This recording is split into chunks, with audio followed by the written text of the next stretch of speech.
ঈদুল আজহায় মহান আল্লাহ তাআলার সন্তুষ্টি লাভের আশায় পশু কোরবানি করা হয়। ঈদ ঘনিয়ে আসায় শেষ মুহূর্তে চলছে কোরবানির পশুর পরিচর্যা।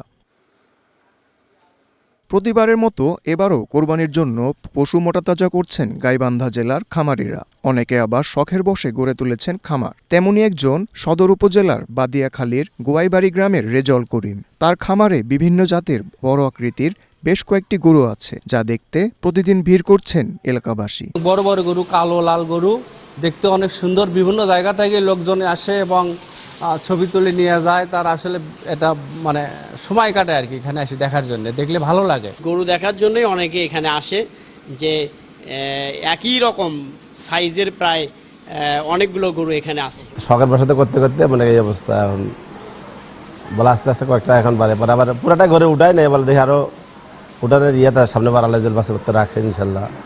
সবাই না করছে, হ্যাঁ কইতেছেন আমার এই ব্যবসাটা আমার অনেক দিনকার আশা, তারপরে আমরা কেউ বাধা দিইনি। হ্যাঁ নিজেই দেখি আস্তে আস্তে করতেছে, করার পরে দেখতেছি একটু সফল হইতেছে।